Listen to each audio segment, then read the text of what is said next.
नमस्कार दर्शकों, मैं आर कुमार सैनी, वैदिक and KP astrologer, vastu expert, palmist. आज अपन इस वीडियो के अंदर चर्चा करेंगे कि वैवाहिक जीवन की गणना कैसे करें, कि वैवाहिक जीवन कैसा रहेगा, पत्नी कैसे मिलेगी। अगर लड़के की कुंडली हो तो अलग तरीके से गणना होती है और लड़की की कुंडली हो तो अलग तरीके से गणना होती है। जैसे ज्योतिष के अंदर वैवाहिक जीवन, वैवाहिक सुख, शैया सुख, लग्जरी, भोग विलास का जो कारक होता है, खास तौर पे जो पुरुष की कुंडली के अंदर पत्नी का जो कारक होता है वो होता है शुक्र ग्रह।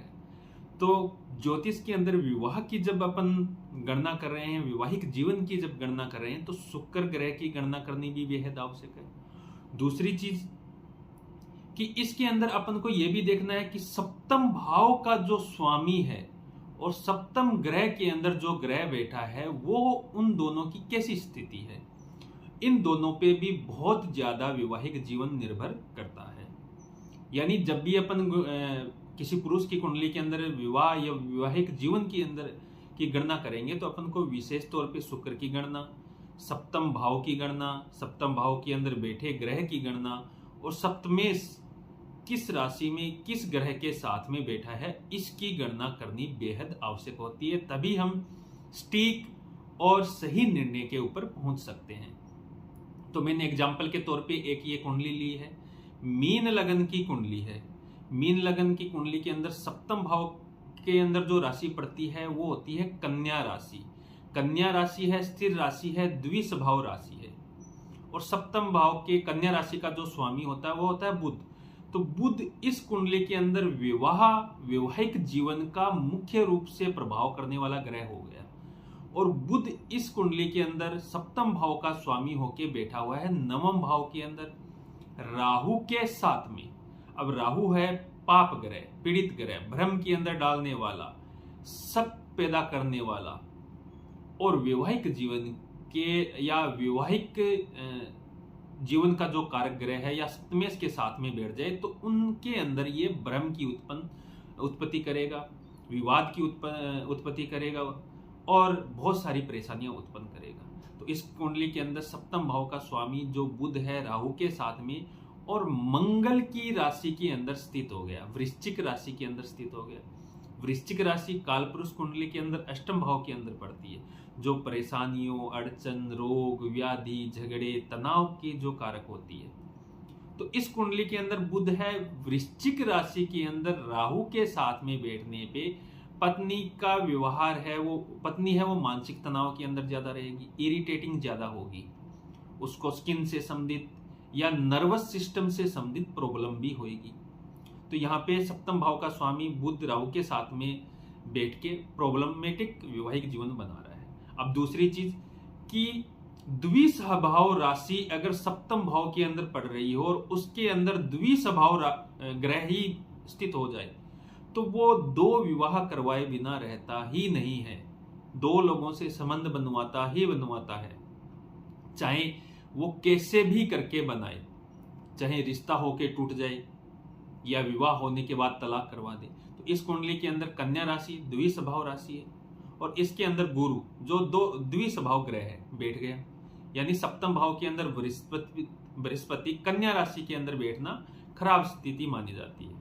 कुदरती तौर पे कन्या राशि है छठे भाव के अंदर पड़ती है, जो रोग, व्याधि और वैवाहिक जीवन का व्यय भाव होता है, यानी सप्तम का जो व्यय भाव होता है उसके अंदर पड़ती है कुदरती तौर पे। तो यहाँ पे सप्तम भाव के अंदर गुरु बैठने पे ये बात श्योर हो जाती है कि सप्तमेश भी राहु के साथ में बैठा है मंगल की वृश्चिक राशि के अंदर और सप्तम भाव के अंदर गुरु बैठा है कन्या राशि में, द्विस्वभाव राशि में द्विस्वभाव ग्रह होके। तो ये वैवाहिक जीवन प्रॉब्लमेटिक रहेगा और इसको ये तुड़वा देगा, दो विवाह करवाने के योग बनते हैं। अब बात करते हैं शुक्र ग्रह की। तो इस कुंडली के अंदर शुक्र ग्रह है वो मकर राशि के अंदर बैठा है, यानी शनि की राशि के।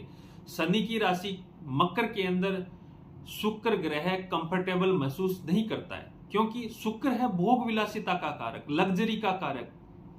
और मकर राशि होती है मेहनत की कारक, जो खदान या मजदूरी, संघर्षशील जो व्यक्ति होते हैं, जो कारक तत्व होते हैं, यानी संघर्ष की राशि के अंदर और मेहनत की राशि के अंदर शनि की मकर राशि के अंदर शुक्र जो लग्जरी का कारक बैठ गया, ये भी यहाँ पे कंफर्टेबल महसूस नहीं करता है।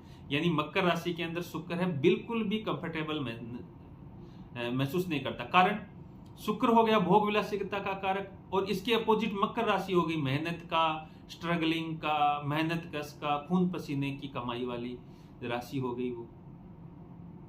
तो दोनों विपरीत स्वभाव हो गए, तो यहाँ पे शुक्र भी खराब फल देगा। प्लस शुक्र शनि के साथ में बैठा है और इसके ऊपर मंगल ग्रह की दृष्टि है, तो ये विवाद की स्थिति उत्पन्न होए बिना, कोर्ट कचहरी के बिना जाए बिना ये वैवाहिक जीवन चलता ही नहीं है। यानी तीनों स्थितियां बहुत खराब मिल रही है। सप्तम भाव के अंदर गुरु द्विस्वभाव राशि के अंदर द्विस्वभाव ग्रह होगी, सप्तमेश बुध राहु के साथ में मंगल की राशि के अंदर वृश्चिक के अंदर, और शुक्र शनि के साथ में मंगल के साथ में दृष्टि संबंध, शनि के साथ में युति होके मंगल के साथ में दृष्टि संबंध बना रहा है।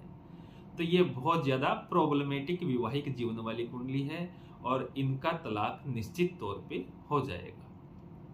और इस तरह अगर आपको भी ज्योतिष सीखनी है तो मेरे चैनल को सब्सक्राइब कर लीजिए। और अगर आपकी पर्सनल कोई क्वेरी है, आप अपने वैवाहिक जीवन, वैवाहिक संबंध, विवाह कब होगा, तलाक होगा कि नहीं होगा, वैवाहिक जीवन कैसा चलेगा, जानना चाहते हैं तो मेरे दिए हुए नंबरों पे आप व्हाट्सएप करके अपना अपॉइंटमेंट फिक्स करके अपनी प्रेडिक्शन ले सकते हैं। बहुत बहुत धन्यवाद। वीडियो अच्छा लगे तो लाइक शेयर कमेंट जरूर कीजिएगा। हर हर महादेव।